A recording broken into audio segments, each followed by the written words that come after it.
Welcome to the E Show, presented by the Hockey Podcast Network. We checked his pulse. He's alive and well. If you're looking to feel like warm and fuzzy inside, like I'm your guy. And I'm sure you threw me right under the bus. Yeah, you're my dog. Woof. Yeah, goaltending is the toughest position, I think, in all sports. I think it's announcing. Neil's dad's a dentist. You're still pretty nimble at 43. It's not bad. If I get called 46 years old one more time, I may leave. What a great lesson in the alphabet. Dude, you had like butter in your gloves. That was a bad sneeze. Often been imitated, never really duplicated. We're having a good time. We're having a good time. And now, here's your host, the commissioner of the Eastern Hockey League, Neil Ravin. Welcome back to the E Show, EHL Frozen Finals Week. And Jake, another guest joining us this week with an association to the New Jersey 87s organization. Correct. Welcome back, Anthony. Good to be back. Let's start talking about this past week and what's coming up in around the E Show. Let's take a look at what's going on around the E Show. So, this past week, regional finals week, I'm gonna begin this segment, guys, with kind of a little bit of a bold statement, but I think you're gonna agree with it, Jake. And I know you're wearing your Frozen Finals t-shirt, and we love Frozen Finals week. It's a great week. Ooh. But I kind of, this was the second year of the regional finals. There's a part of me that loves the emotion of regional finals week more.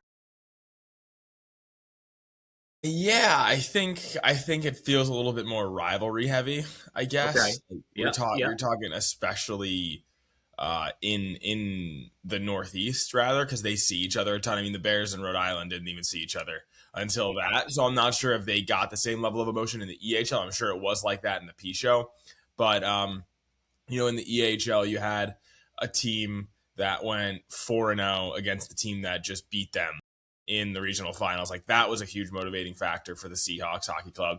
And in the EHLP, you essentially had 1 and 2 in the league who went back and forth all season long, with the Seahawks winning the regular season series in the earlier half and the Avalanche coming back to actually win it with all those second half victories that they had over the Seahawks in the P show. So I do agree that last year it felt similar as well, especially with the Express and Avalanche in the EHL, that sometimes the rivalries, at least off the bat, feel hotter.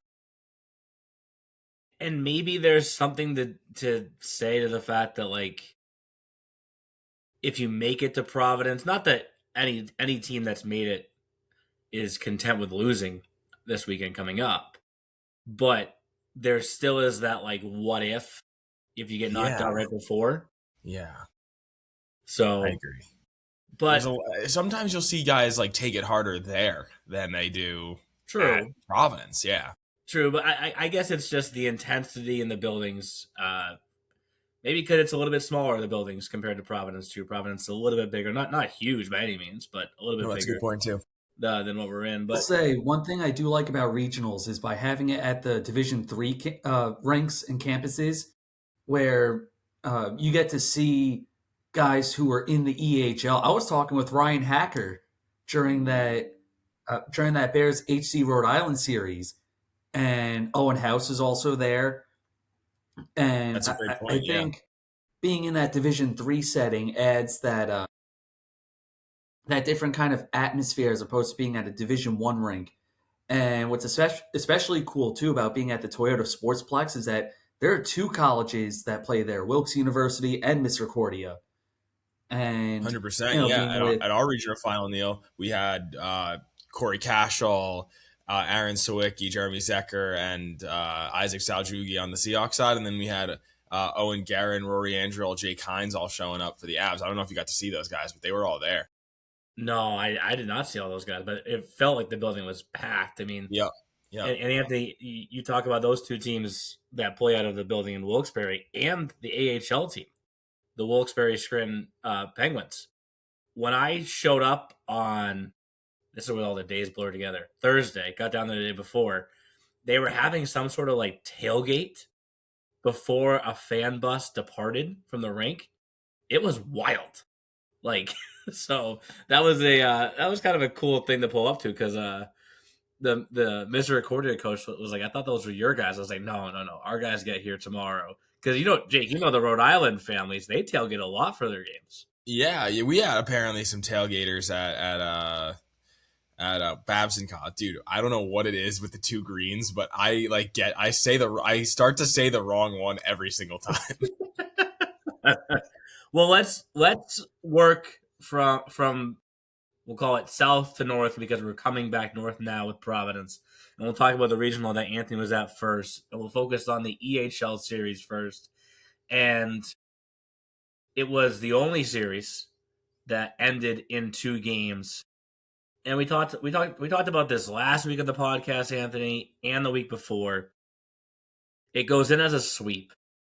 But it wasn't like utter domination sweep like the word entails. Like those are 2 very close games. Sounds like Rod Brindamore's quote where it's like, no, it wasn't a sweep, even though it was. But no, you actually hit the nail on the head. HC Rhode Island put up a heck of a fight in that entire series, or in those 2 games. So, there are great battles back and forth, especially in that second game. I think you saw a little bit more pushback from Rhode Island when their backs were against the wall. But, just a great job by the Bears. And Chris Russo, Joe Sindoni, and I all kind of used the same phrase. The structure that they played was really the difference maker. Yeah, for sure. In talking with some of the South guys, they're looking ahead to next year, and it feels like guys are going to avoid the number 1 seed in the division. Have you been hearing this? No, I haven't heard that. I think what the Bears are doing now just further proves how tough the South Division is and how much of a bloodbath it is. The fact that you have a number 3 seed, they take out the defending champions. They take out Philadelphia Hockey Club, who was only, I think, 1 point behind the Avalanche for the regular season championship. So with the South, they're all beating up on each other. Philadelphia Hockey Club kind of ran away with the record, but you could have 3 or 4 teams that are maybe just barely above 500, but they're all really good programs. Jason, we also talked about it, the fact that Jason Kilcoyne pretty much brought in an entirely new roster from last year, where he lost all those age outs, and they come in, again, beat the 87s, beat Philadelphia Hockey Club, and they go on to beat Rhode Island. And there's no James Ramirez from the first year or Owen House on the team that kind of runs away from the group with points. It is the most by committee team, I think, in the EHL. I actually want to build off that point because I was talking to Jason Kilcoyne, and he knows I'm the 87s guy, so he was like, with our roster, we don't have that Alex Haar, we don't have that Ivan Kulagin. I would sort of push back on that, maybe thinking long term, if Oliver Bunger, because he is an 06, if he stays another year, he can be that game breaker. And he actually reminds me a little bit of Haar, where he's not the tallest guy, he's not the biggest guy, but the way he plays through contact, he also has that vision, that creativity. He has a good shot. It was a heck of a shot in that double OT winner against the 87s. Aiden McGinty, I think Jaden Wan is one of the more underrated players in the league. Seeing the way he played in the regionals. Brady Hubbard, he was also phenomenal in the regionals. So, yes, they play by committee and they play with that structure that Coach Kilcoyne has given them, but they still do have a sneaky amount of skill. And, maybe I was a little salty when they beat the 87s with those pair of 1-0 wins, but they do still have that offensive talent, and they proved that against Rhode Island. Yeah, that Colorado line is good, and Oliver, if you want to come back, there's an all-star spot waiting for you, buddy. Anthony, you said it, though. They knock off the defending champs. They knock off the number 1 seed in their division, who was 1 point out of the regular season title. Then they knock off a team that was in number 1 in the league standings for a very long time in Rhode Island. And one player who I think they frustrated this past weekend was Aiden Forcier. I mean, they just didn't give him any time and space. They basically circled him as the guy to shut down. Not that they didn't shut down everybody else too, or play well defensively against everybody else, but they were not going to let him beat them. Right? He had 1 goal, 1 assist in the 2 games. How did the Bears do that when the Seahawks have what they would probably call their own 5 versions of Aiden Forcier, Jake? I think they call it the best line in the EHL, and they're looking like it right now. Yeah. So is this going to be the Bears looking to maintain this defensive strategy that they've, basically rolled out there the first few weeks? Yeah, I think so. And like I said, they're very good defensively. They're also good in the neutral zone. I think their forecheck was deadly because Rhode Island had a very, very tough time exiting their own end, where the Bears would have their F1, he would put a lot of pressure, and their F2 and F3 would sometimes load up on the strong side. Or I also think that the Bears' defensemen were also a big reason why they were able to sustain such a hard forecheck, where Rhode Island would try to rim pucks around the boards, and you have guys like Nick Malley, Garrett Carvunis, again, phenomenal in that regional finals, where they're pinching down and they're keeping pucks in the offensive zone. So I think the forecheck was also really dangerous for the Bears, and I think that was what frustrated Rhode Island because they couldn't get out of the zone. They couldn't go through the neutral zone cleanly. So, I mean, it's just attention to detail in all 3 zones. Yeah, look at it. I think for some of us, we're a little bit pleasantly surprised that the Bears are the ones that have emerged here, right? I mean, I look at when they beat the Avs in the crossover series as potentially the turning point for them in this season and the run they went on down the stretch and then now through the postseason. For the first time ever, they're going to the Frozen Finals in Providence, and you can't say that they didn't go through a gauntlet of opponents to get there, and they were the better team in each and every round. So, if there's one more thing I want to add too, because during the regionals, Joe Sindoni, Chris Russo, and I, when we were in the broadcast booth, it was a scissor lift, and we were above one of the benches, and for game 2. The Bears were right underneath us, and just listening to the energy, the chatter, the dialogue, and the camaraderie on the bench, you could see it. This is a tight-knit group. For lack of a better term, the vibes are immaculate.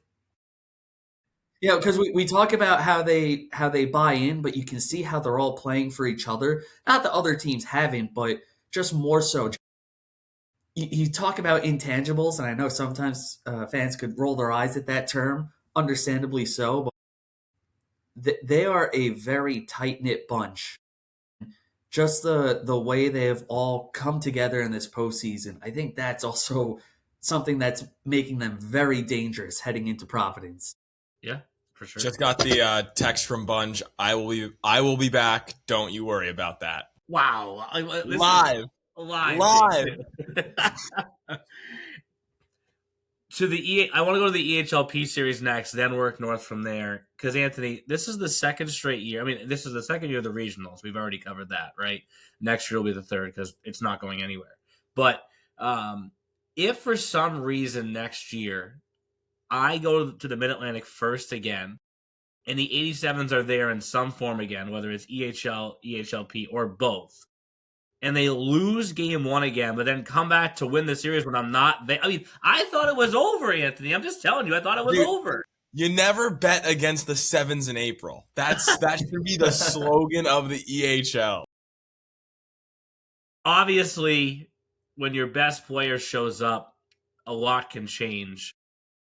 Can you just try to put into words how impactful Eddie Kinzel has been for this team? He's been everything for this team. And what's funny, too, was that when he was back in the lineup for game 2, he did not score a goal. I mean, he had 4 assists, so obviously he still had a hand in the goals. But even in game 1, I was telling everybody, and again, maybe I'm a little biased being the 87's usual play-by-play, but in game one, they got their chances. And Declan McNamara was spectacular in game one. But you look at guys like AJ Marone, Thomas Vexelis, Ezekiel Elias Chaffin, and a lot of them were getting stonewalled on their chances. And sometimes you hear the phrase when you have some guy in the lineup, everyone plays 2 inches taller. It seemed like guys were skating a little bit faster. They were shooting 5 to 10 miles an hour faster once Kenzel was back in the lineup. So I think for the rest of the team, it was also just a matter of confidence, where when you have your best player on the bench, you just play with more energy. He's also very well liked in the locker room. So I think that all adds up. And, the whole team's play was elevated when he was there. But also Kenzel just being really good at hockey also helped. Eddie McKinzel? Yeah, I think so. Yeah. So that's a good one. Jake, we'll get to the fantasy and his DMs to you later on. But I got to put Anthony on the spot. Versus Lakoff last year. Like, the more impactful guy in the lineup. Like, if you had to pick one, right? I know what Lakoff did at the EHL level, and I'm not saying that they wouldn't have won or would have won without him, but the impact Eddie is having on this EHLP team, to me, it's more impactful than Lakoff, personally. No, I agree.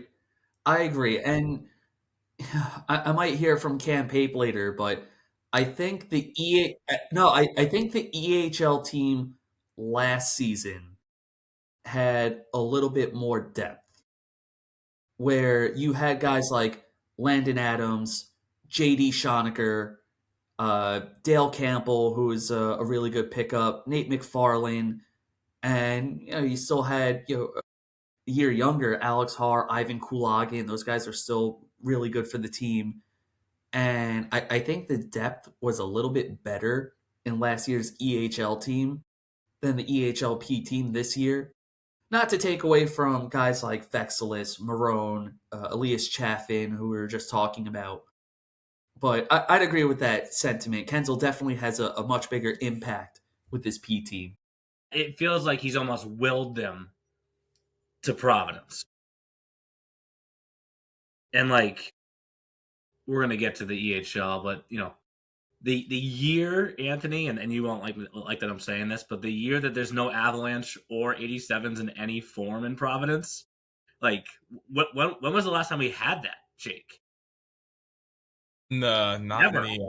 Right? Well, this is the first time the Avalanche has not made it to the Frozen Finals ever. When the Frozen Finals was there, it took a global pandemic to stop them from making it to the Frozen Finals. They've been in it, at least for the EHL side, every other year.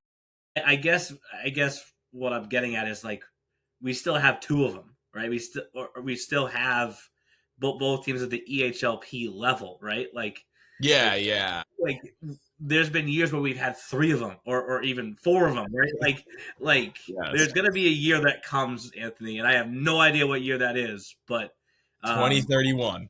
Yeah, listen, I said this to Jake on what episode? I couldn't even tell you, but I'm a big fan of Joe Davis, who does a bunch of Fox broadcasting for baseball now, and I love his call when the Dodgers won last year. If you want to beat the champ, you got to knock him out, and I'm sure for Atlantic City this stings, right? To be that close in your first year, right? This stings, but.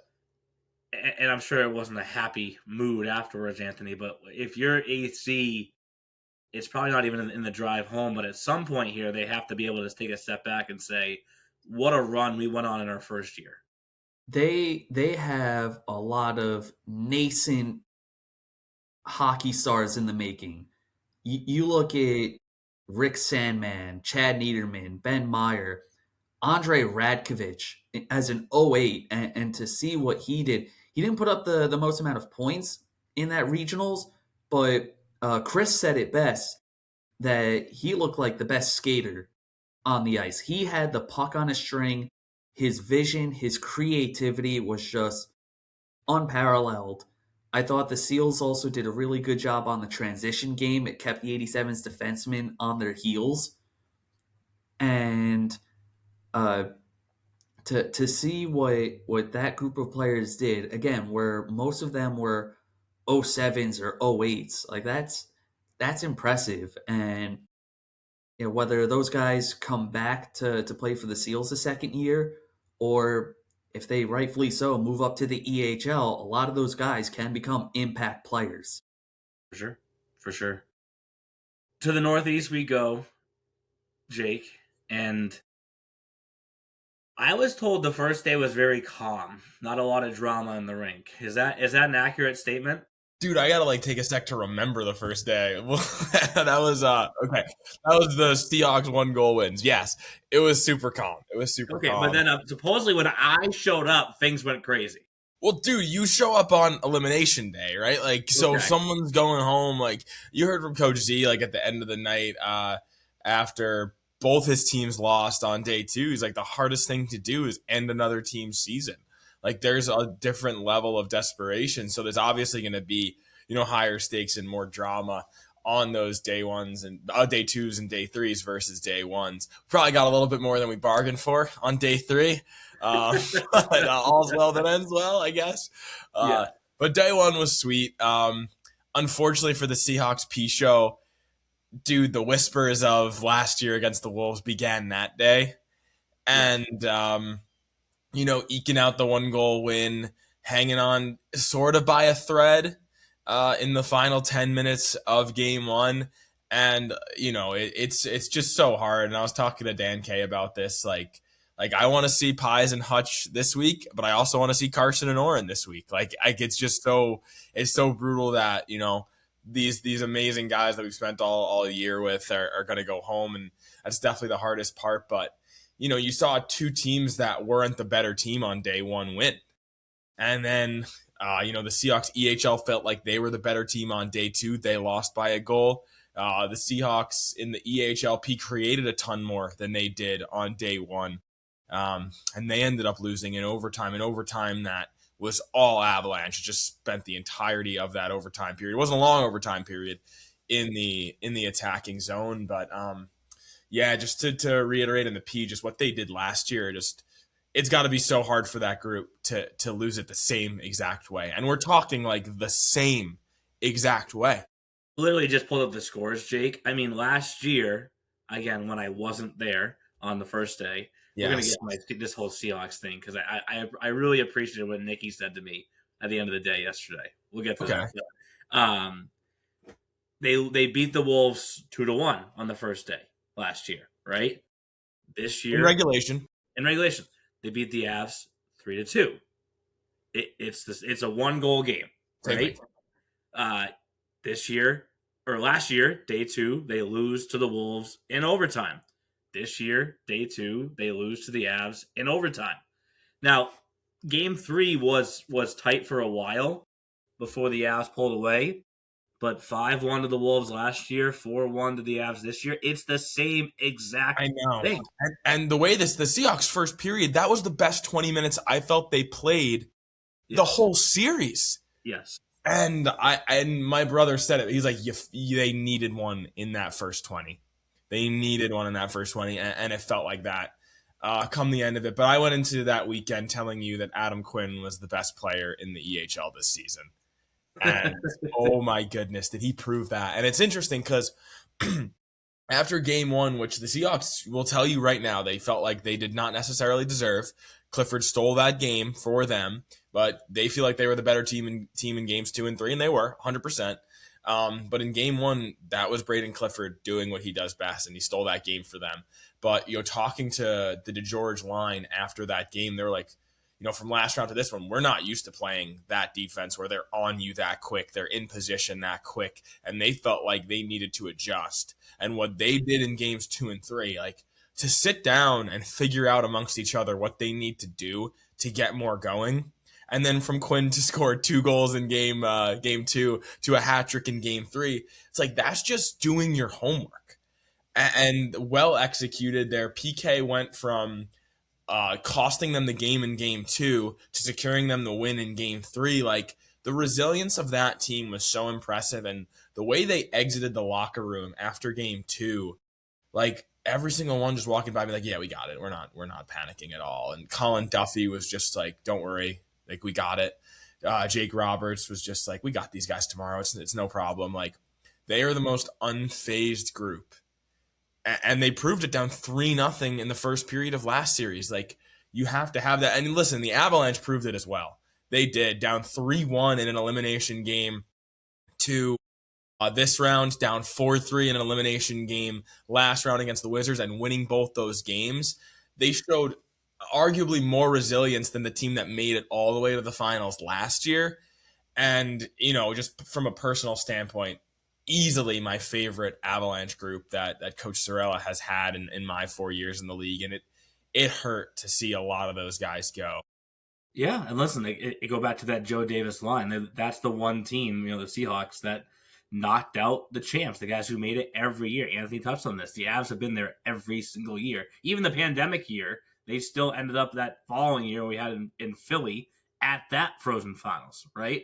But you look at the path that these two teams have gone on. Actually, I paused there for a second. I teased the Nicky line, Jake. So yes, I don't know if you know this, Anthony, but like at the end of the EHLP game, so the Avs win, that series is over. Do you know what the Seahawks record in that moment was in the postseason in games where Neil Rowland's been in attendance for the last 2 years? 0-7. So I'm like, Anthony's reaction. I'm thinking to myself, wow, like I'm sweating a little bit. I'm like, am I the problem here for the Seahawks?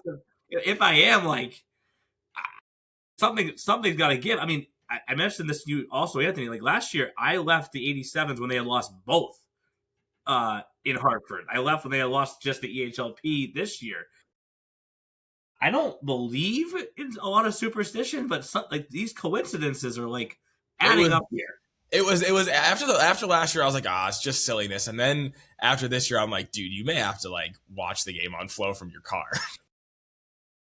It's so funny. Like the building wasn't even open yet when my brother and I and the Seahawks this was arrived, and they see Neil pull up, and they were like, "Is that Commissioner Rav?" And I was like, "Yeah." And Carson was like, "Everybody boo him when he walks up," and they were like, "No, we shouldn't do that." And I was like, "No, do it." And he stayed in his car. He knew it. I had to, Jay. I could not handle that at that moment. Neil, I just want to say, if Chase and or Brady play hockey, I hope they both have a better record with you in attendance than the Seahawks or the 87s. Speaking of Chase and Brady, though, I am making headway with those two kids. They like me now. Yes, they would not even look at you before, Jake. Now you're getting a little nuts. I got like 3 nucks apiece yesterday. Yes. But it was funny with Nicky DeGeorge. The series ended, and obviously, I mean, the Seahawks hung around there for a while, Jake, the parents, too. Obviously, a big moment for them, making it to Providence for the first time. And I was walking by. I didn't recognize that it was Nicky at first. And he's like, "You're not the Jinx." I was like, oh, my God. But we look ahead now to this series, which I don't mean this as a slight towards either team, but if you were to talk to us in December, right, and say, hey, the series in Providence is going to be Seahawks-Bears, I don't think we would have been upset. I mean, Jake, look at those 2 sweatshirts behind you, right? I don't think we would have been upset, but I think in a way it is a little bit surprising. Yeah. And there you go. I think with the EHL, you look at programs like the Avalanche, the 87s, even the Express, where you just have this history of success where at this point they're just always the favorites, right? So you think one of those teams will make it, but at the same time, you also can't discount the success the Seahawks have had as of late. The Bears. I mean, the Bears, I think, would be I guess you could argue the Bears would be the less surprising team because the past couple of seasons they won the number 1 seed, and it's like, they finally broke through.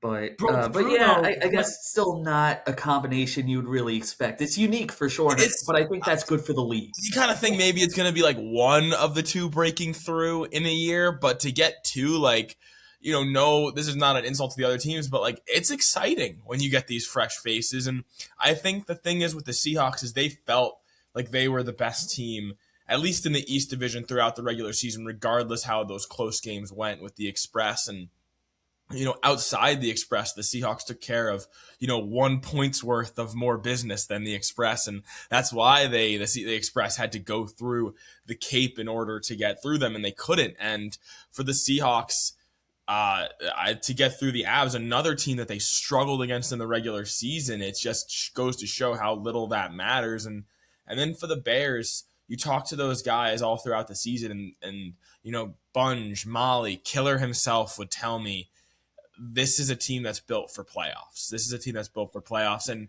another thing which I think maybe flies under the radar when you just watch the product on the ice is Killer says he's rarely enjoyed going like a day-to-day at the rink with a team more than this group this year. Coach Zanamoni during our intermission show said for the past 2 seasons, they've had him and Coach Richard and now Coach Gustin have had the time of their lives just being in the office every day and going on the ice with those guys. Like, you're hard pressed to find cultures like those 2 teams, I think, right now.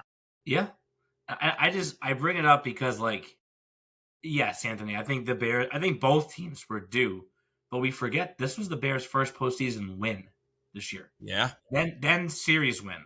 Now 3 series wins, and we're in Providence against a Seahawks team. We talked earlier, Rhode Island and the Bears had never faced each other this year, but they had played each other twice in previous years.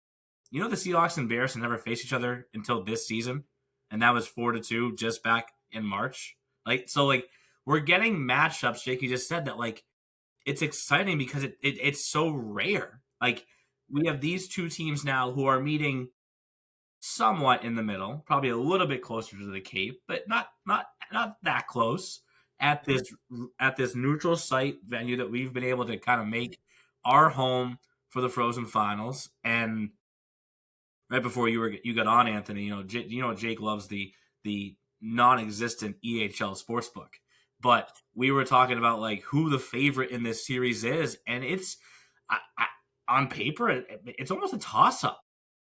Yeah. Listen, I love bulletin board material. It's the Seahawks. The Seahawks are the slight favorite. Sorry. I'll be the bad guy. I love it. I love it. I mean, they did beat the Bears 4-2 back in March, and that 4 more regular season wins too. Yes. That victory for the Seahawks was a huge reason why they climbed their way above the Express in the East Division. It's probably a big reason why the Bears finished below the 87s. Remember that? Yeah. Dude, you could narrow it down to the showcases why the Seahawks were able to finish ahead of them. I think they went 9-1 at showcases.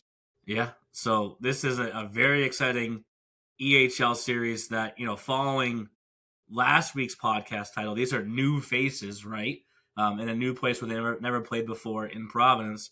And then I mentioned this earlier, Anthony, you got kind of the older dogs, the older names, those teams with history, 87s and Avalanche P, who have always kind of either one of them been there, but they've never met like this with the finals on the line.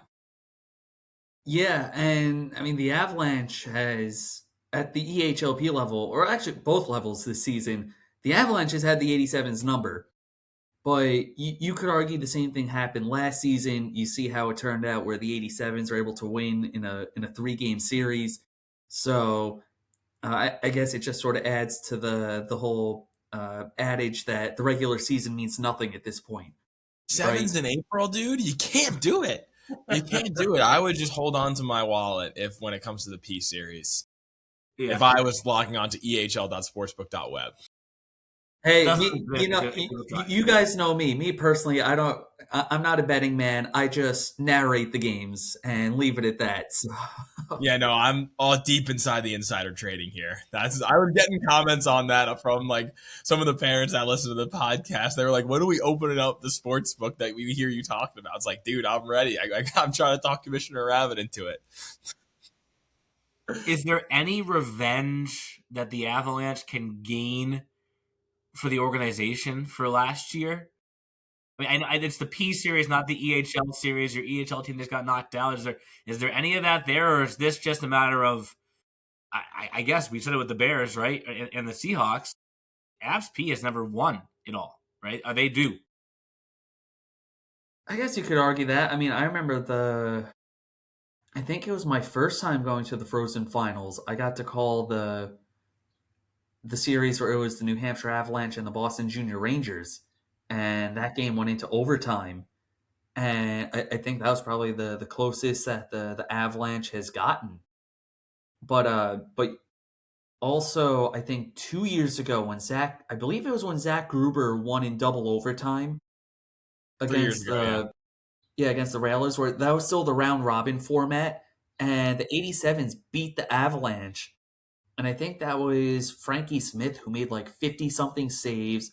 There were like a pair of 5-minute majors assessed against the 87s that they had to kill. So you wonder if that's the kind of stuff that we'll see in the Frozen Finals. When I look at the playoff championship page, though, Anthony, if we're following patterns, it's been every other year for the 87s that they've won. You know that, right? This like is the LA Kings, right? Even number, no, odd number years. Yes, true. Well, they're actually like the Blackhawks then. Yes. 87's won in 21, 23, and 25, so it is an even number year, but we'll see if they can change history. I mean, if the 87s can pull off this series win against an Avalanche team that really steamrolled their way to the regular season title and then claim their fourth EHLP championship in 6 years, I mean, that is as much a dynasty if I ever heard of one. Yeah. Quick stick taps to David Wood and Ryan Doobie for hopping on the intermission show. Doing a straight 10 minutes live, back and forth. Like, that takes some you-know-what from, like, young guys to just do that and be able to talk for that long. So that was impressive stuff from them. I was actually Chris and I were talking with Aiden Rodriguez, who's on the 87s. He played for Adirondack last season. Actually did not get to play in the regionals. I had asked him, I said, what do you remember about the regionals last season in Hartford? He was like, I just remember I was in the hospital for that. Wow. But, yeah. he was injured. But he was saying how for other teams that don't have broadcasters, he had actually tried out play-by-play a couple of times. Said he enjoyed it. I guess he figured maybe it wasn't for him, but we didn't really think to have an intermission show, but I feel like he would have been a player who would have been rather comfortable being a part of that. I think the difficulty with an intermission show for you guys, Anthony, is getting everybody on that scissor lift. There was a nice flat press box in Babson. Yeah, all it took was a little flipping around the camera and an extra headset for us. No climbing, but stage is set for those two series, which Jake and I will talk about a little bit more on what to watch for. But we have to kick you off, Anthony, because this is now going to be Jake's moment in fantasy to take a victory lap through his college roommate. Now it's time for the eShow Fantasy Challenge. Follow along on the EHL app. As I mentioned, Jake has covered this on a few episodes now, that he has basically been winning fantasy by association. Dude, I can't even say that. It's been him. Okay. He's making these picks? Dude, he's made them all. Like, I just give him a list of a handful of players from each team that I think will be effective, and he just makes the picks based on that. Okay. Did you see his final point total? 67, baby. 67. When I hit enter, I was like, "Oh my god! Now we're gonna waste 2 minutes on this on the podcast." But every pick that Nick has made, Jake, I mean, it's hit for the most part. Like, dude, yeah, I asked him if he had any words about winning fantasy, and since the stakes were that he takes over as commissioner, he said, "Neil, have your stuff packed by 3. I have work to do."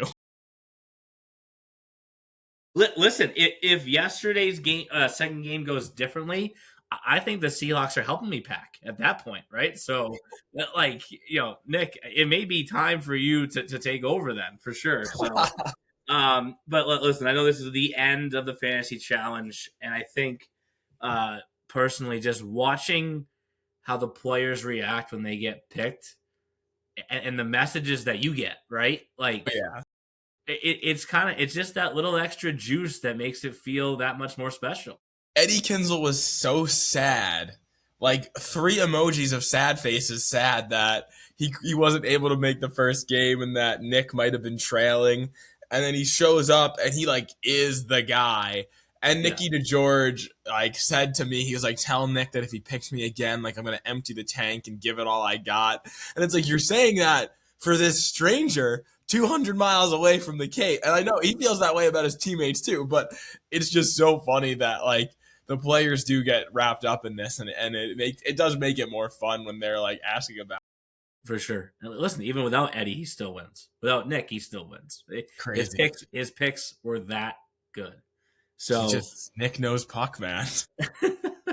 Nick knows Knicks and Nick knows puck. Yes, that wraps up the fantasy challenge for the year. A great year for the fantasy challenge, and it'll be back. And anyone that lost this year, I mean, Nick has to now like come back and defend. He knows that, right? Like he has set the bar so high. Well, the thing is, he won every round of the Round of Champions too. Yeah. He had the most points in a single month. And he had the most points throughout the preliminary rounds. Yes. Like, he ran fantasy this year. He was the best of the best when it came to fantasy. So, but speaking of the best, we're going to crown a best of the best at each level this week. So we'll wrap it up now in what to watch for. And now here's what to watch for in the EHL and the EHLP. I mentioned this earlier. It does feel kind of crazy that we have this series in the EHL that we've never had before. We have 2 dogs in the EHLP who have been there constantly. So it's gonna have some of that new feel but old feel at the same time.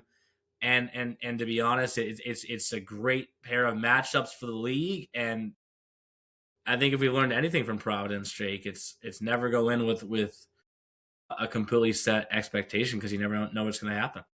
No, and we couldn't go into the playoffs with a set expectation because, I think back to a podcast in October or November, I can't remember exactly, but you asked me who's at the regional finals this year, and I said it was going to be a repeat of last year.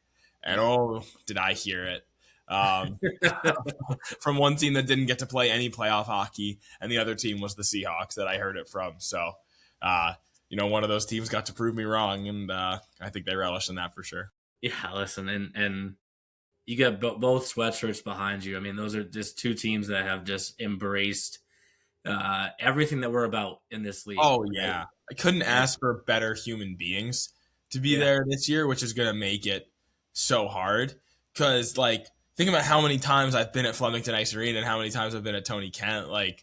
I adore those guys. You're going to be so happy for whoever wins and crushed for whoever loses this week. Oh, yeah. And there has to be a winner. That's the toughest part of this time of year, which, you say it's the best time of year, and it is for the reasons. The reason is the hockey that we get, the product that we just got at both regional finals is the reason why it's the best time of the year. But, it's the teary handshake lines and, the guys on the Seahawks Premier team with tears in their eyes saying, let's go to their guys who are getting on for warm-ups for the next game. It's like, wow. They were like, these guys are going to get it for us right now.